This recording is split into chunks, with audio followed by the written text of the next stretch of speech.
자, 여러분 반갑습니다. 우리가 함께 로마서 연구를 시작할 수 있게 된 것을 매우 기쁘게 생각합니다. 저는 이 로마서 연구를 시작하면서 이 로마서의 그 주제를 온 세상을 향한 하나님의 복음이라고 정해보았습니다. 온 세상을 향한 하나님의 복음. 이 로마서의 총 주제가 바로 이 말로 설명될 수 있지 않나 그렇게 생각합니다. 일종의 로마서는 기독교 선언이다라고 말할 수가 있습니다. 신약의 복음에 대한 가장 명백하고 가장 웅대한 진술이다라고 말할 수가 있습니다. 인간이 죄와 노예 상태에서 태어났지만 그리스도께서 우리를 해방시키기 위해 오셨다라고 하는 그 기별이 바로 이 로마서가 담고 있는 기별이다라고도 말할 수가 있습니다. 그래서 이 로마서가 다루는 가장 중요한 주제, 그 주제가 있다고 한다면, 그 주제를 또 한마디로 이야기할 수 있다고 한다면 저는 그것을 자유라고 말하고 싶습니다. 로마서가 다루고 있는 가장 중요한 주제, 그것은 자유이다. 여러분, 자유라고 하는 것을 좀 생각해 보세요. 제가 여러분들에게 먼저 이런 질문을 한번 드려보기 원합니다. 여러분, 자유가 주는 무드가 무엇일까요? 자유. 자유라고 하는 것을 여러분들은 실제적으로 어떻게 경험하며 살고 있습니까? 자유라고 하는 것은 우리의 정서 가운데 어떻게 작용할까? 한번 생각해 보시기 바랍니다. 사실 우리가 지금 상당히 자유로운 삶을 살고 있기 때문에 그 자유가 어떠한 정서로 우리에게 다가오는지에 대해서 잘 모를 수도 있어요. 어떤 사람은 그것을 잘 알까요? 한번 갇혀보면 알아. 그래서 한번 가보면 알아. 갔다 나오면 알아. 그래서 거기 한번 가본 사람들은 나오면 뭘 아는가 하면 자유라고 하는 게 이런 거구나 라고 하는 것을 알 수가 있어요. 그렇겠죠? 분명 그럴 것 같아요. 누구보다도 한번 갇혀보면, 한번 이 억압돼 보면, 자유를 잃어보면 자유할 때의 그 자유가 주는 정서가 무엇인지를 쉽게 알 수 있다 라고 생각합니다. 얼마나 즐거울까? 얼마나 기쁠까? 얼마나 평안할까? 그렇게 생각이 들어요.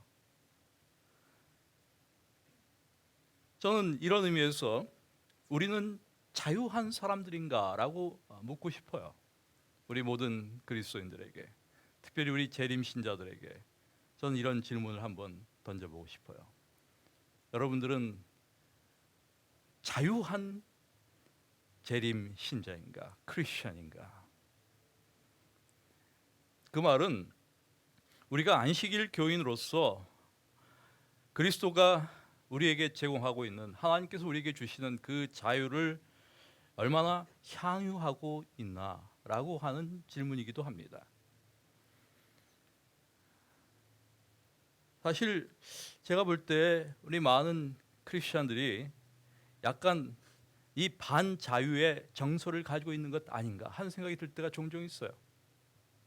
그래서 이 구속되었을 때, 속박되었을 때 그 속박이 주는 정서, 두려움, 불안, 수고, 애씀, 이런 것들이 많은 그리스도인의 삶에 나타나고 있는 것 아닌가.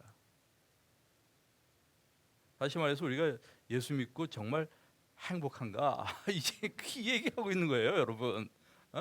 정말 그리스도 안에 사는 삶이 나를 자유롭게 하고, 그래서 나로 하여금 기쁘게 하고 즐겁게 하고 행복하게 하고 있나? 그 얘기하고 있는 거예요, 여러분. 만약 내가 그러한 그리스도인 삶을 살아가지 못하고 있다고 한다면 그것은 무엇 때문일까? 어떤 신자들은 자꾸만 예수를 믿으면서 누구 눈치를 봐요? 사람들 눈치 보잖아요. 저 사람이 어떻게 생각할까 이렇게 눈치 보잖아. 저 사람이 보면 어떻게 할까 이렇게 눈치 보잖아. 또 어떤 신자들은 간수 같아. 그래서 못해. 감시해.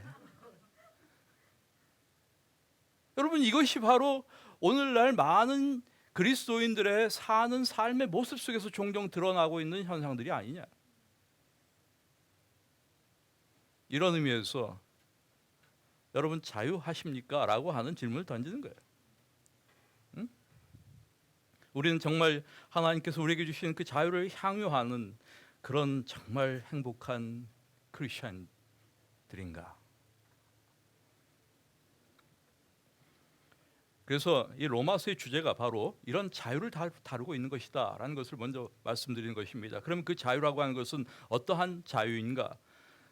하나님의 거룩한 그 진노로부터의 자유.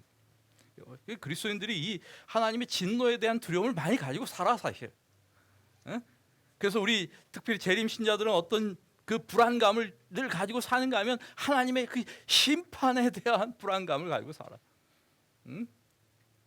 아마 조사 심판 이야기만 나오면 어떤 사람들은 아주 난 왜 조사 심판을 그렇게 싫어하는지 알다가도 모르겠어.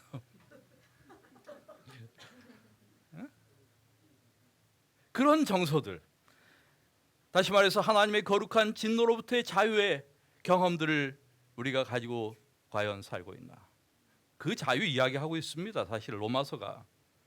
또한 소외로부터 화해로의 자유, 하나님의 율법의 정죄로부터의 자유, 죽음에 대한 두려움으로부터의 자유, 언젠가는 썩어지는 것에서 하나님의 자녀로서 영광스럽게 해방될 자유, 하나님과 다른 사람들을 사랑으로 섬기는 일에 전념하는 자유, 또 자아로부터의 자유.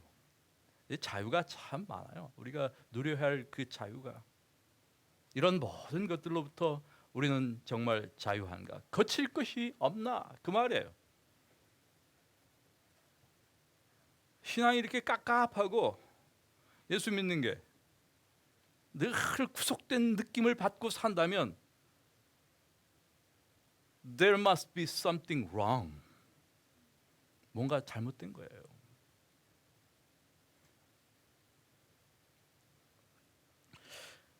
그래서 이 로마서가 다루고 있는 주제가 무엇이다라고 하는 것을 정확하게 우리가 기억하는 것 중요합니까? 여러분?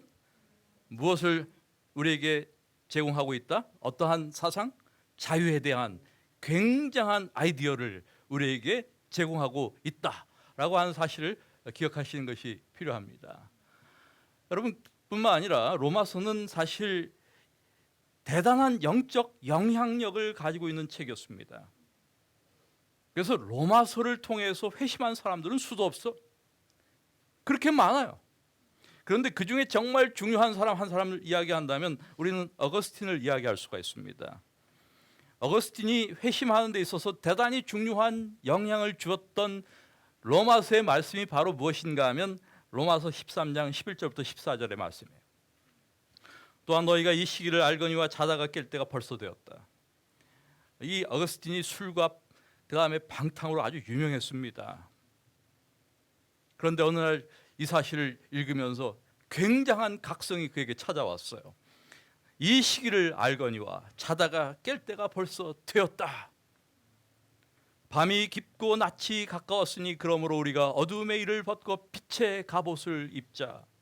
낮에와 같이 단정히 행하고 방탕하거나 술 취하지 말며 음란하거나 호색하지 말며 다투거나 시기하지 말고 오직 주 예수 그리스도로 옷 입고 정욕을 위하여 육신의 일을 도모하지 말라. 지금 누구한테 다 해당되는 말씀이었는가 하면 바로 어거스틴 자신에게 다 해당되는 말씀이었어요. 그는 단정히 행하지 않았습니다. 아주 방탕했어요. 술 취하고 음란하고 호색하고 그렇게 살았어요. 그런 사람이 이 말씀을 통해서 회심을 경험해요. 그리고 기독교 역사에서 대단히 중요한 역할을 하는 위대한 신학자가 되었습니다. 여러분 어거스틴이 쓴 책 중요한 책이 하나 있습니다. 혹시 그 책을 기회가 있으시면 한번 읽어보시는 것도 좋아요. Confession, 고백록이라고 하는 책입니다. 그래서 이 어거스틴이 이런 회심을 경험하면서 그가 그 고백록 서문에 쓴 글들을 한번 읽어보시면 참 의미가 있어요. 그 다음에 이제 중요한 인물이 또 한 사람이 있어요. 역사적으로 어거스틴만큼 중요한 인물 누굴까요? 루터죠. 우리가 아는 대로 루터는 캐톨릭 수사였습니다. 그가 이 루터가 올라갔던 그 계단이 있어요. 무릎으로 계단을 올라가다가 제가 거기 가봤는데 이 장소 이름을 생각이 안 나네. 무슨 말씀을 갑자기 떠올리게 됐는가 하면 바로 로마서 1장 17절의 말씀. 복음에는 하나님의 의가 나타나서 믿음으로 믿음에 이르게 하나니 기록된 바 오직 의인은 믿음으로 말미암아 살리라 함과 같다라고 하는 이 말씀을 탁 생각했어요. 야, 내가 지금 뭐 하고 있는 거야? 그는 무릎으로 그 성당의 그 계단을 오르다가 그 자리에서 벌떡 일어나서 뛰쳐나갑니다. 이 말씀이 무엇을 의미하는지를 깊이 깨닫고 그가 시작한 것이 바로 다름 아니라 무엇이? 종교개혁의 위대한 여정을 시작한 것이죠. 그것이 다 로마서 영향이에요. 그래서 사실 이 로마서는 어떤 의미에서 사람들에게 그렇게 대단한 탁월한 영향력을 끼쳤던 책이었습니다. 그리고 뭐 그렇게 역사에 이름이 없는 뭐 수많은 그리스도인들에게 여전히 의미 있는 중요한 하나님의 복음을 깨닫게 만든 그런 위대한 책이라고 하는 사실을 기억해야 합니다. 제게도 마찬가지. 성경에서 가장 제가 좋아하는 책 뭐 이렇게 뭐 그런 거 고르라고 하는 것은 좋은 질문은 아니에요. 그것은 아이들에게 아빠 엄마 중에 누가 더 좋아? 그런 질문 나쁜 질문이야. 그런데 우리 하지 않아. 그런데 막 누가 성경 가운데 어느 책이 제일 좋아? 뭐 이런 질문을 한다면 제가 머리를 끄적하면서라도 대답을 해야 한다면 나는 로마서가 좋다. 이렇게 이야기할 만큼 그런 의미 있는 책이다라고 할 수가 있습니다. 우리가 로마서에 대한 간략한 그 개관을 잠깐 살펴보고 오늘 우리가 본문의 말씀을 먼저 생각을 해보도록 하겠습니다. 우선 1장 1절부터 17절까지에는 복음에 대한 일반적인 진술이 먼저 언급되고 있습니다. 그리고 1장 18절부터 3장 20절까지는 하나님의 진노에 대하여 이야기합니다. 그래서 불의한 자들, 죄인들에 대하여 이야기하면서 모든 인간이 다 죄를 범했다라고 하는 말을 하고 있고, 그리고 유대인이건 이방인이건 모두가 죄 아래에 있다라고 하는 사실을 진술합니다. 이것은 굉장히 중요한 하나의 전제예요, 로마서에. 그래서 누구나가 다 무엇이 필요하다고 하는 사실을 이야기하고 있는가 하면 복음이 필요하다라고 하는 사실을 말하고 있는 것이죠. 그리고 나서 3장 21절부터 8장 39절의 말씀을 통해서 하나님의 은혜에 대하여 이야기하기 시작합니다. 이제는 하면서 이야기해요. 이제는. 그래서 십자가를 통한 하나님의 사랑을 이야기하고 아브라함이 모든 믿는 자들의 조상이 된다라고 하는 사실을 언급하고 있습니다. 그리고 9장부터 11장은 하나님의 계획에 대하여 이야기하고 또 12장부터 15장 13절까지 하나님의 뜻이 무엇인가를 신자들에게 설명하고 있습니다. 이것이 로마서의 전체적인 구성입니다. 우리가 일반적으로 신학교에서 로마서 강의를 듣게 되면 1장부터 15장까지 다 공부하는 적은 한 번도 없습니다. 저도 로마서 강의를 몇 번 들었어요. 제가 뭐 대학원 공부할 때도 들었고 또 그 외에 다른 시간에도 로마서 강의를 들었고 또 로마서 강의를 통역도 해보았고 뭐 이러면서 강의를 들어봤는데 어느 선생님도 1장부터 15장까지 로마서를 다 다루는 분은 아무도 없습니다. 보통 일반적으로 그렇게 다 다루질 않아요. 뭐 기껏 1장부터 뭐 8장 이 정도까지 로마서를 다루는데 저도 우리 선생님들의 본을 받아서 다 다룰까 말까 생각을 하고 있는데 모르겠어요. 아마 그보다 더 할 것 같아요. 8장 이상. 그래서 아마 13장 뭐 15장까지도 갈 수 있지 않겠나 이렇게 생각합니다. 어쨌든 그냥 가장 우리가 로마서에서 중요하게 여기는 부분이 이 7장 여기에 딱 이렇게 집중돼 있기 때문에 많은 분들이 그 정도까지 로마서 강의를 하고 마치는 경우가 일반적입니다. 근데 우리는 뭐 시간이 많으니까 얼마나 더 갈 수 있을지 한번 가는 데까지 우리가 연구해 보도록 그렇게 하겠습니다. 먼저 우리가 오늘은 1장 1절부터 17절의 말씀을 우리가 함께 생각해 보겠습니다. 물론 1절부터 17절에 있는 말씀을 다 다룰 것은 아니고 1절부터 6절의 말씀까지 오늘 아마 우리가 함께 생각할 수 있지 않을까 그렇게 생각이 듭니다. 먼저 우리 함께 성경 본문을 읽도록 하겠습니다. 1장 1절부터 6절. 제가 여러분에게 이런 부탁을 하나 드리고 싶은데 이번 그 로마서 연구를 하는 동안 매주 한 번씩 로마서 전체를 읽기. 그러면 로마서에 대하여 아주 정통하게 될 것입니다. 매주 한 번씩 로마서 전체를 읽는 것입니다. 그렇게 해 오시면 훨씬 더 우리 로마서 연구가 수월하게 진행될 수 있지 않을까 그렇게 생각이 들어요. 그러면 저보다 훨씬 나중에 로마서를 더 많이 아시게 될 거야 아마. 그래서 꼭 그렇게 한번 실천을 해보시면 좋을 것 같습니다. 먼저 우리가 1절부터 6절의 말씀을 함께 보도록 하겠습니다. 예수 그리스도의 종 바울은 사도로 부르심을 받아 하나님의 복음을 위하여 택정함을 입었으니 이 복음은 하나님이 선지자들로 말미암아 그의 아들에 관하여 성경에 미리 약속하신 것이라. 이 아들로 말하면 육신으로는 다윗의 혈통에서 나셨고 성결의 영으로는 죽은 가운데서 부활하여 능력으로 하나님의 아들로 인정되셨으니 곧 우리 주 예수 그리스도시니라. 그로 말미암아 우리가 은혜와 사도의 직분을 받아 그 이름을 위하여 모든 이방인 중에서 믿어 순종케 하나니 너희도 그들 중에 있어 예수 그리스도의 것으로 부르심을 입은 자니라. 우리 여기까지의 말씀을 우리가 함께 생각을 해보겠습니다. 지금 바울은 일반적으로 그 당시 편지를 쓰는 방식을 그대로 따르고 있어요. 이 로마서는 우리가 아는 대로 편지서예요. 그래서 바울 서신 가운데 하나입니다.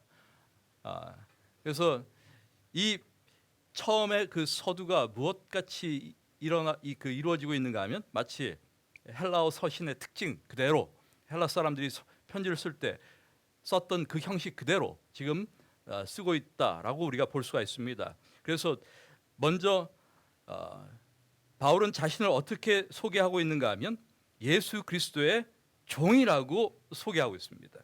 예수 그리스도의 종 바울은 사도로 부르심을 받아. 여기서 우리는 하나님께로부터 온 권위에 대하여 바울이 강조하고 있다라고 하는 사실을 읽을 수가 있죠. 그리고 하나님의 복음을 위하여 택정함을 입었다. 무엇을 위하여? 일한다. 자기가 하나님의 복음을 위하여 일하고 있다라고 한 사실을 밝히고 있습니다. 여러분 여기에서 우리가 사도 바울이 사용하는 그리스도의 종이라고 하는 표현을 조금 깊이 있게 생각해 볼 필요가 있어요. 자, 우리가 성경 본문을 이렇게 읽을 때 일반적으로 거의 대부분 성경을 쭉 읽다 보면 성경 본문이 가지고 있는 그 하나하나의 의미를 정확하게 이해하거나 살피거나 연구하기보다는 그냥 대충 읽을 때가 많습니다. 근데 사실 여기 예수 그리스도의 종이라고 하는 이 종이라고 하는 한 단어만 가지고도 우리는 굉장히 많은 것들을 생각할 수가 있어요. 그러면 바울이 내가 그리스도의 종이라고 이야기하는 그 의미가 도대체 무엇일까? 이런 것들을 우리가 곰곰이 생각해 볼 필요가 있어요. 사실은 헬라어에는 종이라고 하는 단어가 두 개가 있어요. 하나는 디아코노스라고 하는 단어가 있습니다. 또 다른 단어 하나는 둘로스라고 하는 단어가 있어요. 디아코노스, 둘로스. 여러분 우리 성경 연구 시간에 좀 헬라어도 사용하고 때때로 영어도 사용하고 하는 걸 양해해 주시기 바랍니다. 이게 수준 높은 클래스예요, 여러분.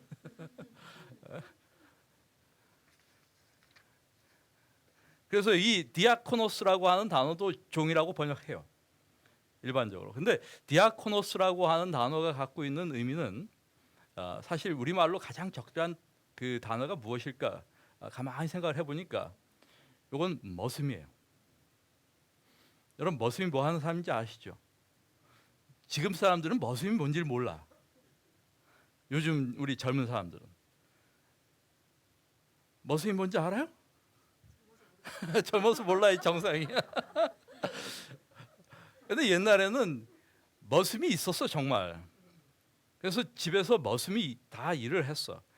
어떤 사람들은 이 머슴이 무슨 종인 줄 아는데 머슴은 종이 아닙니다. 머슴은 노동자예요. 머슴은 뭘 받는가? 세경을 받아. 그래서 1년 동안에 어느 집에 가서 일을 다 해줘요. 모든 가사일, 모든 농사일 다 합니다. 노동자예요, 사실. 그래서 이 종과 그 머슴과 주인의 그 관계라고 하는 것은 주인과 종의 관계가 아니에요. 그래서 머슴은 일을 하면 일의 대가를 받습니다. 웨이지를 받아요. 임금을 받습니다. 그런데 둘로스는 달라요. 둘로스는 주인에게 아무것도 안 받습니다. 뭐만 받을까? 사랑만 받아요. 종이 일을 잘하면 주인은 종을 무엇할 뿐이에요? 사랑할 뿐이에요. 그래서 여기에 아주 큰 차이가 있습니다. 그러면 지금 바울은 자기를 디아코노스라고 할까? 자기를 둘로스라고 할까? 그리스도의 둘로스라고 하는 거예요. 둘로스라고 하는 거예요. 응? 머슴이 아니야. 난 그리스도의 종이다. 그래서 종과 주인 사이의 관계를 우리에게 보여주고 있는 것이죠. 그러니까 바울은 이건 스스로 그렇게 되는 거예요. 스스로. 이건 자발적으로 종이 되는 거예요. 그래서 주인을 위하여 나는 사는 것이 내 인생이야라고 말하는 것입니다. 여러분, 어떤 의미에서 우리는 그리스도의 종이 되어 볼 필요가 있는 거 아니겠어요? 우리는 그리스도의 종이라고 하는 이 표현을 때때로 상당히 영광스럽게 생각하는 경향이 있잖아요. 그래서 이 종을 갖다가 자꾸만 누가 이것을 독점적으로 쓰려고 하는 경향이 있는가 하면 오늘날 제가 보니까 성직자들이 그런 것 같아요. 자기가 하나님의 종이래. 그런데 자기가 하나님의 종이라고 말하면서 그 종이 무엇을 의미하는지 잘 모르는 것 같아. 이 종들이 너무 건방지고 너무 교만해. 그래서 때때로 종님이야. 위대한 종이야. 어쩔 때는 큰 종이 되더라고.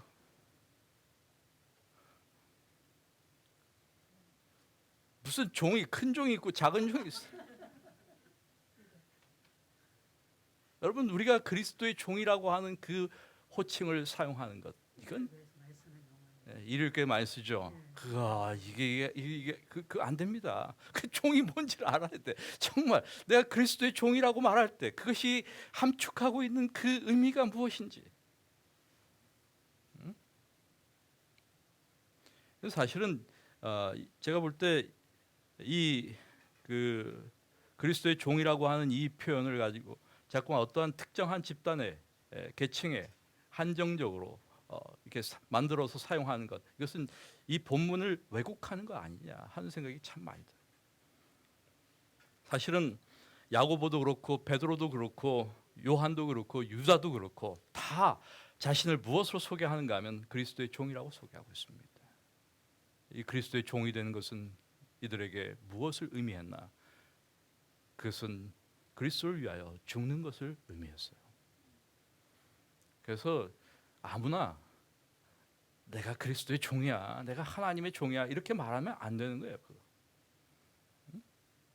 이것이 가지고 있는 그 중대한 그 무거운 책임감과 그 의미를 이해하지 않으면 안 된다라고 저는 이 본문을 볼 때 그런 느낌을 받아요. 그래서 바울은 어떠한 사역을 하는가? 예수님께서 이 땅에 오셔서 하신 그분의 사역을 그대로 따르고 있는 것을 보게 되죠. 예수 그리스도의 종으로서. 그래서 갈라디아서 1장 10절을 보시면 이제 내가 사람들에게 좋게 하랴 하나님께 좋게 하랴. 사람들이 종이라고 하는 것이 자칫 잘못하면 말이죠, 누구 눈치를 자꾸 봐?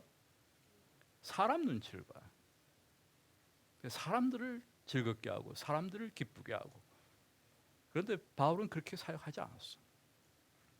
오직 하나님께 영광을 돌리고 하나님을 기쁘시게 하는 일이 그의 모든 사역의 핵심이었다라고 하는 것을 우리가 기억할 필요가 있습니다. 그러면서 고린도전서 7장 23절에서 무슨 말을 하고 있습니까? 사람들의 종이 되지 말라라고 말합니다. 자, 우리는 여기에서 다시 한번 하나님의 복음에 대하여 생각을 해보기 원합니다. 그렇다면 바울이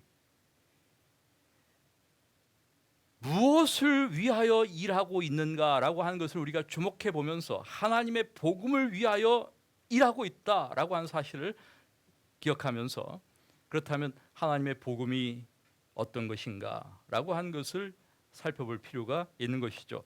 제일 먼저 우리가 알 수 있는 것은 그 복음은 하나님이 기원이다라는 것입니다. 그래서 누구의 복음이에요? 하나님의 복음이에요. 복음은 하나님의 복음이에요. 그 말이 의미하고 있는 것은 복음의 기원이 누구이시다?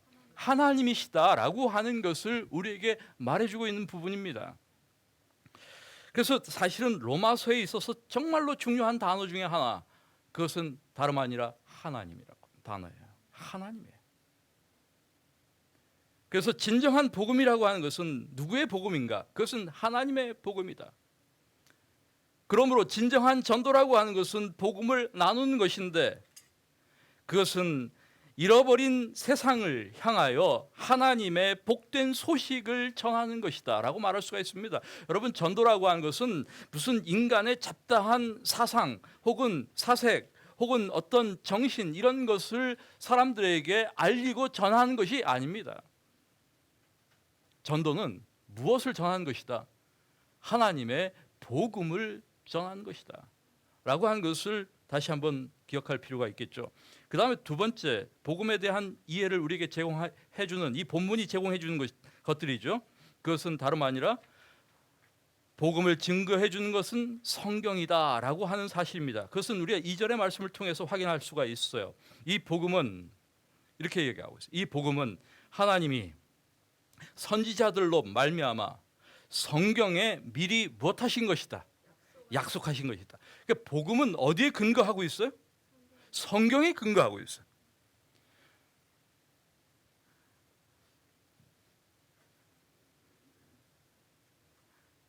그러므로 우리가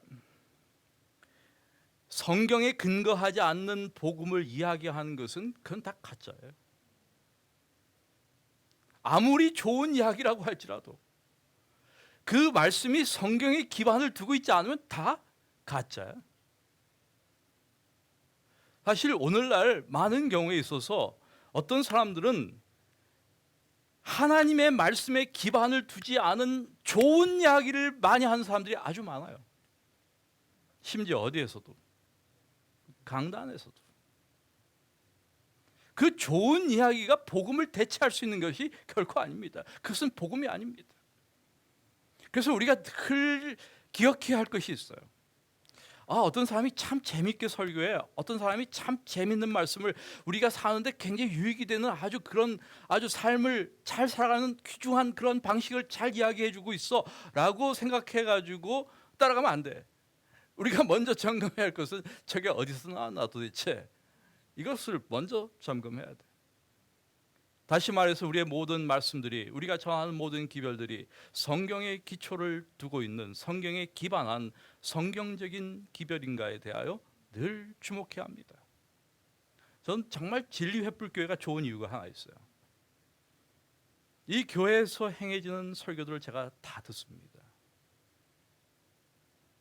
그런데 이렇게도 탄탄한 성경적 기반을 가지고 있는 기별들이 과연 얼마나 있을까 하는 생각이 참 많이 들어요. 여러분, 좋은 이야기는, 세상을 성공적으로 사는 좋은 방법들은 이 세상에 넘쳐납니다. 우리가 복음이 어디에 기반을 두고 있는가에 대하여 늘 기억해야 돼요. 복음은 하나님의 말씀에 기반을 두고 있어야 한다. 그 사실을 이야기하고 있습니다.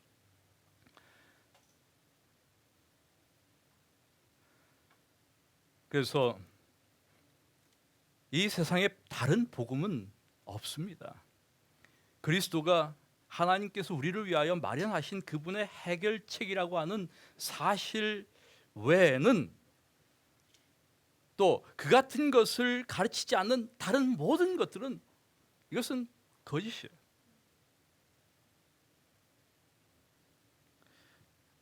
그리고 복음의 내용이 무엇인가?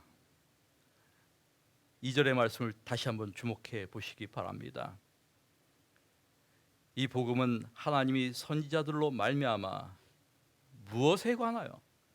그의 아들에 관하여. 자, 지금 여기서 무엇을 말하고 있는가 하면 복음의 내용이 무엇인가를 우리에게 이야기하고 있어요. 복음의 기원이 무엇이고, 복음이 어디에 기반을 두고 있는 것이고, 또 더 나아가서 복음의 내용이 무엇인가에 대하여 우리에게 말하고. 그럼 복음의 내용이라고 하는 것은 누구예요? 예수 그리스도구나. 그리스도가 복음의 내용의 핵심이구나. 이 사실을 우리가 다시 한번 기억할 필요가 있는 것이죠. 그래서 제가 이제 학교에서 우리 학생들에게 설교를 어떻게 하느냐 뭐 이런 것도 가르쳐요, 사실은. 그런데 그러면서 굉장히 강조하고 가르치는 것 중에 하나가 무엇인가 하면 그리스도 중심의 설교입니다. 우리의 모든 설교, 우리의 모든 가르침, 이 속에 그리스도가 중심이 되어야 한다. 왜냐하면 그분이 복음이기 때문이다. 이 사실은 너무나 중요합니다. 그래서 바울은 그 사실을 아주 분명하게 이야기합니다. 하나님의 복음은 그의 아들의 복음이다. 그러므로 성경은 그리스도와 관련해서 이해해야만 되는 것입니다. 우리가 모든 성경의 말씀들을 그리스도 중심으로, 그리스도와 관련해서 연구하고 살피고 보는 것은 굉장히 중요한 거예요. 그래서 제가 여러분에게, 우리 함께 하신 분들에게 성경을 읽을 때, 성경을 연구할 때 특별히 당부하고 싶은 게 하나 있어요. 모든 말씀을 그리스도 중심으로 이해하기 위해서 애쓰라라고 하는 것입니다. 이 말씀은 그리스도와 어떠한 연결을 가지고 있나, 어떠한 연관을 가지고 있나, 이 말씀은 그리스도에 대하여 어떻게 말하고 있나, 이런 관점에서 성경을 들여다보기 시작하면 성경의 많은 부분들이 새롭게 관찰되고 보일 수가 있다라고 말할 수가 있습니다.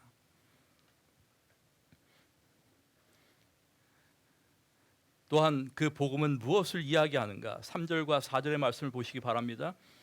예수 그리스도에 대하여 이야기하는데, 육신으로는 다윗의 혈통에서 나셨고 성결의 영으로는 죽은 가운데 부활하여 능력으로 하나님의 아들로 인정되셨으니 곧 우리 주 예수 그리스도시다 라고 말하고 있습니다. 다시 말해서 그리스도 복음의 핵심, 중심, 그분에 대하여 조금 더 구체적으로 그분이 어떠한 분인가에 대하여 이야기하고 있습니다. 여러분, 여기에 언급되고 있는 예수님과 관련된 중요한 것이 무엇인가를 주목해 보시기 바랍니다. 그것이 무엇입니까? 그리스도의 부활이에요. 여러분, 그리스도의 부활은 복음에 있어서 굉장히 중요한 부분을 차지하고 있는 핵심 가운데 하나다라고 말할 수가 있어요. 왜냐하면 그리스도의 부활이 없으면 우리가 믿는 것이 아무 의미가 없기 때문이다. 그리스도께서 죽은 자 가운데 살아나시지 않았다고 한다면 우리의 신앙이 다 무엇이다? 헛것이다 라고 바울이 이야기하기 때문이에요. 여러분, 그래서 부활이라고 하는 이 예수 그리스도의 부활 사건, 그 부활의 메시지는 초기 기독교에서 가장 중요한 기별 중에 하나였어요. 모든 사도들이 나가서 복음을 전할 때 그들이 했던 유일한 그 말씀, 그 기별의 핵심 내용은 다른 것이 아니에요. 누가 살아나셨다. 그리스도께서 살아나셨다. 예수께서 부활하셨다. 부활이에요. 그래서 초기 교회는 부활에 기반을 둔 교회예요. 누구의 부활? 나사로의 부활? 예수 그리스도의 부활에 기반을 둔 교회예요. 그래서 부활이라고 하는 것이 대단히 중요한 기별이었습니다. 부활이 없으면 우리의 믿음이 헛것이기 때문이었습니다. 또한 부활이야말로 예수 그리스도가 누구인가를 사람들에게 가장 극적으로 드러내고 알려주는 사건이었습니다. 사실 그리스도가 누구인가라고 하는 이 문제에 대한 퀘스천이 굉장히 중요해요. 예수 그리스도는 누구인가? 그 당시 사람들도 마찬가지고 지금 오늘날 우리에게도 마찬가지예요. 많은 사람들에게 예수가 누구인가라고 하는 질문은 신앙에 있어서 가장 핵심적 질문 가운데 하나입니다. 너희는 나를 누구라 하느냐? 예수님께서도 관심 있게 물어보셨던 질문이에요. 너희는 나를 누구라 하느냐? 예수가 누구냐? 그 질문이야. 우리가 예수 그리스도를 주는 살아계신 하나님의 아들이십니다. 이렇게 고백할 수 있는 것은 이것은 어마어마한 일입니다. 누가 그걸 알려줬어요 도대체? 여러분 도대체 그걸 어떻게 알았어요? 예수님이 그걸 그렇게 대답하는 베드로를 보고 깜짝 놀라가지고 말이에요. 도대체 네가 그거 어떻게 알았냐? 너 그거 네 힘으로 알 수가 없어. 너 그거 알게 한 분은 누구야? 하늘에 계신 하나님이시다. 만약 여러분 오늘 우리가 그리스도를 향해서 예수 그리스도는 살아계신 하나님의 아들이십니다. 그리스도는 우리의 주님이십니다. 라고 고백한다면 아마 하늘에서 하나님께서 그렇게 말씀하실 거예요. 이야, so amazing. 그 놀라운 사실, 그 신비한 일을 도대체 어떻게 알았나? 하나님의 은혜다. 저는 예수를 믿게 된 것은 진짜 하나님의 은혜라고 생각할 때가 너무나 많습니다. 야, 하나님의 은혜다. 이런 사실을 알게 된 거예요. 그래서 사실은 그리스도의 부활, 이것은 예수 그리스도가 단순한 일반적인 평범한 인간이 아닌 하나님이시다라고 하는 가장 극적 증거 중에 하나다라고 말할 수가 있어요. 부활이 없으면 예수님이 그렇게 조금 위대해 보이는 그런 분이라고 생각할 수 있겠지만은 그냥 그래서 사실은 그리스도가 누구냐라고 하는 이 질문에 대해서 어떤 사람들이 뭐라고 말하는가 하면 위대한 분이다 이렇게 얘기하고 4대 성현 중에 하나다. 성현 무슨 성현이 뭐해 그거? 에? 그래서 이 예수가 도대체 내게 누구인가 이게 얼마나 중요한 질문인지 모릅니다. 성현이건 위대한 분이건 간에 다 뭐예요?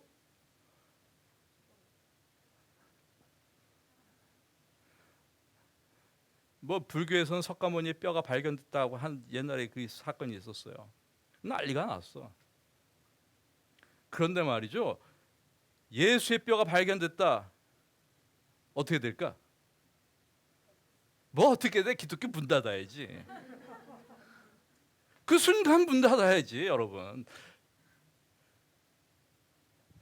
그리스도의 무덤이 비어 있다. 이것은 정말 다행한 일 아니에요, 여러분? 만약에 거기서 무슨 뼈 조각 하나로 찾았다. DNA 검사하니까 이거 2000년 전 예수 뼈 맞아. 이렇게 나왔다 이게. 기독교는 그 순간 끝이에요. 가짜야 이건. 이 종교는 2000년 동안 사람들 속인 그런 종교예요. 그래서 기독교 신앙의 그 바탕 자체가 무엇인가 하면 이런 예수 그리스도의 부활입니다. 그래서 이 초기에 이 기독교가 초기 교회가 가장 중요하게 여겼던 그 기별, 그것이 바로 예수 그리스도의 부활이었다. 그리고 그 부활이야말로 예수님의 신성을, 그분의 하나님 되심을 가장 우리에게 확실하게 보여주는 그런 증거이다라고 말할 수가 있습니다. 그래서 예수 그리스도의 부활의 역사성에 대한 그 탐구를 한 것 굉장히 중요한 일이죠, 사실. 제가 이 로마서 이야기하다가 예수 그리스도의 부활 얘기로 딱 지금 멈춰가지고 있는데, 예수 그리스도의 부활이 왜 중요한가? 사실은 이 부활에 대한 명확한 여러분 개인적인 확신을 갖게 되는 순간 무엇이 없어지는가? 하나님의 존재에 대한 의심 자체가 그것으로 끝나는 거예요. It's over. 사실 제가 기독교인으로 살아가면서 초기에 제게 있어서 가장 어려웠던 부분 가운데 하나가 무엇이었는가 하면 예수 그리스도의 실존이었습니다. 하나님의 존재였어요. 하나님의 실존 여부였어요. 하나님이 정말 살아계시나? 하나님이 진짜 존재하시나? Does God exist? 이게 제일 중요한 질문이었어요. 왜냐하면 살다 보니까 난 어려서부터 하나님이 늘 계시다고 당연히 알고 그렇게 믿고 살았는데, 보니까 때때로 뭐 같아? 하나님이 안 계신 것 같아. 불현듯 어떤 의심이 찾아오는가 하면 하나님의 존재에 대한 깊은 회의가 찾아오는 거예요. 자, 오늘도 우리가 예수님의 재림에 대한 이야기 들었지만은 진짜 예수님 모시는 거 맞나? 이런 의구심들. 아마도 제가 생각하기에는 우리 그리스도인들 가운데, 우리 신자들 가운데도 여전히 종종 그런 의혹들, 그런 의심들이 불현듯 여러분들의 마음 가운데 이렇게 올라오고 내려가고 올라가고 내려가고, 이게 수면 위에 딱 모습을 드러내다가 또 밑으로 쏙 들어가고, 아마 이런 그 경험들을 많은 분들이 하고 있지 않을까, 나는 그렇게 생각해요. 안 그렇습니까? 안 그러시면 대단히 훌륭하신 분들. 그런 의혹, 이것이 사실 제게서 상당히 젊은 날에 큰 고민 중에 하나였어요. 왜냐하면 특별히 내가 목사가 되려고 하니까, 야, 내가 하나님도 안 계시는데 목사가 되면 평생 동안 내가 사기꾼으로 살아야 되겠네. 사기꾼. 야, 하나님 믿어라, 하나님 계시다, 이러고 살아야 돼. 꽤 사기도 잘 쳤어요. 응? 이 큰일 아니나, 이런 생각이 참 많이 들었어요. 그래서 우리가 하나님에 대한, 하나님의 존재에 대한 어떤 증명 자체를 한다는 것은 불가능하지만은, 여러 가지 그 논증들을 생각해봤지만은, 뭐 논증이라고 하는 것은 이론에 지나지 않고 가장 확실한 내 개인적인 확신을 어디서 찾을 수 있을까? 그것은 다름 아니라 역사적 예수 그리스도의 부활 사건에 대한 이해였습니다. 이것이 제게 가장 중요한 단서가 되었어요. 지금 이 시간에 어떻게 해서 그것이 그렇다라고 하는 것을 설명드릴 수는 없지만 그 시간 아니니까. 그래서 이런 의미에서 예수 그리스도의 부활의 역사성은 대단히 중요한 사건이다라고 하는 것을 꼭 기억하셔야 합니다. 이것이 만약 허구라고 한다면, 제자들에 의해서 조작된 사건이라고 한다면, 지금 복음서가 엉터리 사실을 기록하고 있다고 한다면, 이것은 그 순간 기독교는 거짓된 종교입니다. 그 다음에 이제 8절은 우리에게 무엇을 알려주고 있는가? 복음의 범위에 대하여 이야기하고 있습니다. 복음의 범위가 어느 정도인가? 이 복음은 어디까지 전파되어야 하는가라고 하는 것을 이야기하고 있어요. 너희 믿음이 어디에 전파됨이라? 온 세상에 전파됨이니라 라고 말하고 있습니다. 여러분, 그 당시 온 세상이 어디까지였을까? 뭐 이런 생각 우리가 할 수가 있어요. 아마 로마 제국? 아마 바울은 자기의 그 사고 속에 온 세상, 그것이 로마 제국이라고 생각할 수도 있지 않았을까, 그렇게 우리가 뭐 짐작할 수가 있습니다. 그런데 사실은 온 세상, 이것을 우리가 그렇게 뭐 그 당시에 그 사람들이 가지고 있었던 세계관에 근거해서 여기까지일 것이다라고 한정할 필요는 조금도 없습니다. 오늘 우리는 이 말씀을 어떻게 읽는가 하면 문자 그대로 온 세상을 이야기합니다. 모든 열방에 복음이 증거되어야 한다라고 한 사실을 우리가 이 말씀 속에서 기억하고 있는 것이죠. 사실 어떤 의미에서 이 그 복음의 어떤 범위가 온 세계로 확장되지 않았다고 한다면 우리가 예수를 믿고 살 가능성은 있을까요? 없습니다. 제가 보기엔 없어요. 거의 불가능해요. 제가 우리 한국 초기 기독교 교회사 같은 것들을 이렇게 스터디해 보면서 느끼는 것은 하나님께서 이 작은 나라에 복음을 어떻게 유입하게 하셨을까? 이런 것들을 들여다보면서 이것은 하나님의 특별한 섭리가 작용하지 않으면 안 되는 일이구나 하는 생각을, 그런 느낌을 참 많이 받았어요. 교회사 강의까지 할 수가 없으니까 그건 나중에 그런 이야기를 하도록 하겠습니다. 여러분. 또 복음의 목적, 그 복음의 목적이 무엇인가? 5절의 말씀을 주목해 보시기 바랍니다. 모든 이방인 중에서 믿어 못하게 합니다. 순종케 한다. 여러분, 이 말씀이 굉장히 중요한 말씀입니다. 믿어 순종케 한다. 모든 이방인 중에서 믿어 순종케 하나니, 우리가 복음에 대하여 어떤 적절한 반응을 가져야 하는가라고 하는 것을 이야기하는 부분 중에 하나예요.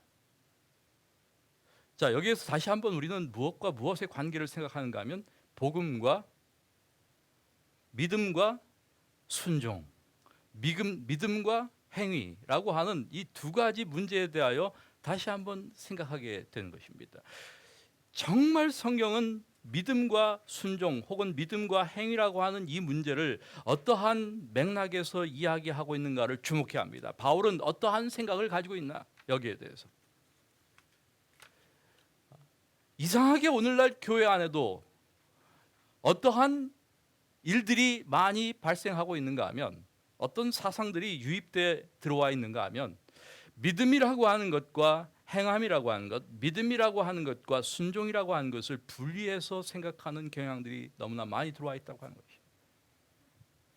여러분, 이 부분은 우리의 생각 속에도 있어요.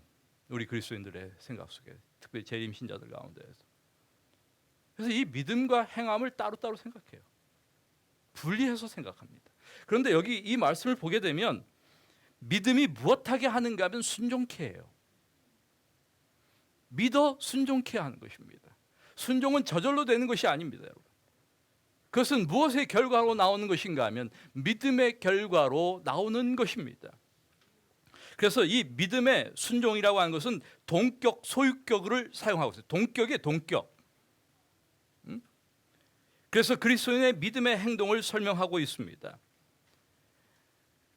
믿음이라고 하는 것은 그러므로 불가피하게 우리를 무엇으로 이끌 수밖에 없는가 하면 순종의 자리로 이끌 수밖에 없습니다. 불가피해요. 믿음을 갖고 있다고 한다면. 난 믿음은 갖고 있는데 난 하기 싫어, 이건 없어요. 내가 믿음을 가지고 있다고 한다면 그것은 불가피하게 나를 무엇으로 이끈다? 어디로 이끈다? 순종의 자리로 이끈다라고 하는 것을 이야기하고 있는 것이죠. 그래서 여러분, 믿음의 결과가 어떤 의미로 순종이 아니에요. 믿음과 순종이 무엇이다? 같은 것이다. 이렇게 이해하시는 게 더 좋아요. 자꾸만 믿음의 결과가 순종이다, 뭐 이렇게도 설명을 우리가 가능하게 하고 있는데, 그것보다도 더 좋은 것은 믿음과 순종 자체를 절대로 못하지 않는 것, 분리하지 않는 것, 믿음이 곧 순종이다, 이렇게 사고하는 것이 훨씬 더 본문이 우리에게 주는 말씀에 대한 바른 이해다라고 말할 수가 있습니다.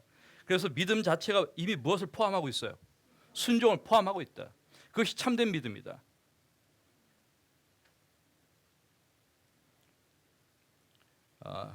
사실 믿음의 순종이라고 하는 것은, 그래서 뭐가 필요한가 하면 인내가 필요해요.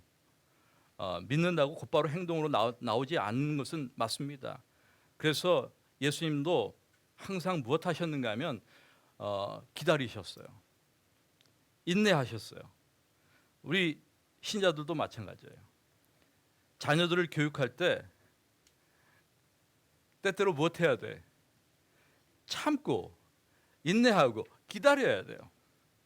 왜 안 돼?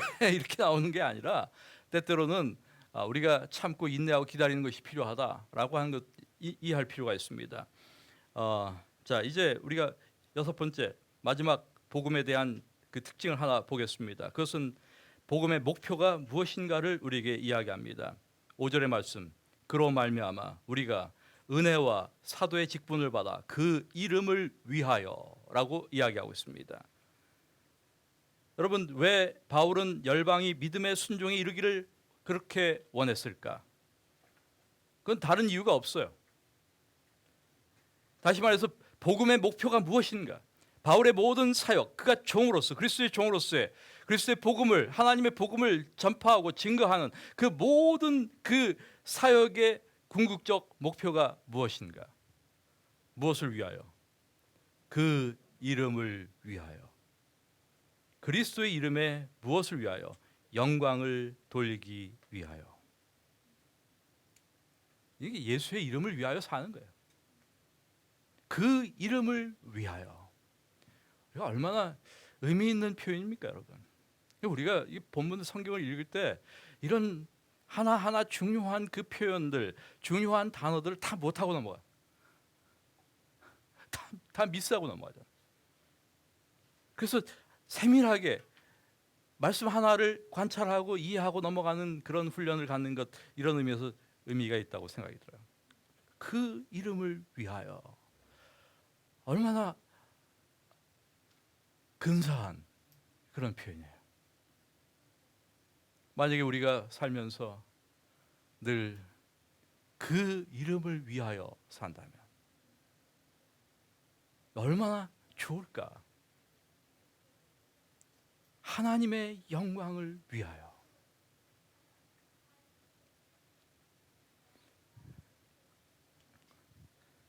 사실 모든 신앙 행위의 가장 탁월한 동기가 무엇일까? 여러분, 우리의 모든 신앙적 행위의 가장 탁월한 동기 무엇이 됐으면 좋을까요? 누구를 위하여? 그리스도를 위하여. 그 이름을 위하여. 내가 하는 모든 수고 무엇 때문에? 그 이름을 위하여.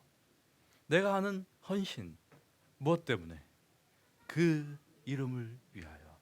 내가 하는 희생 무엇 때문에? 그 이름을 위하여.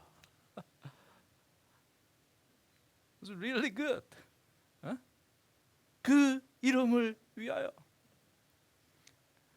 우리의 삶이 이런 삶이 되기를 정말 바랍니다. 원합니다. 또 갈망합니다.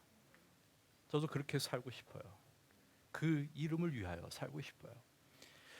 자꾸만 우리는 누구 이름이 훨씬 더 중요하게 느껴질 때가 많아. 왜 내 이름이 빠졌어?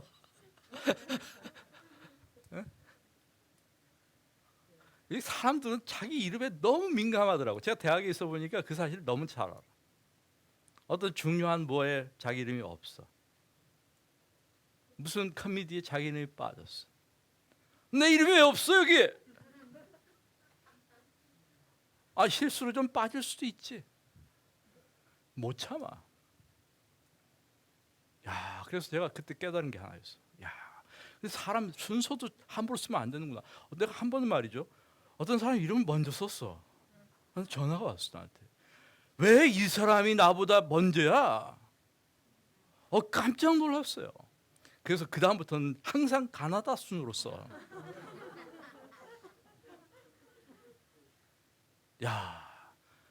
사람이 이름을 위하여 살긴 사는구나. 근데 누구 이름을 위하여 사? 자기 이름을 위하여 사는구나, 인간들이.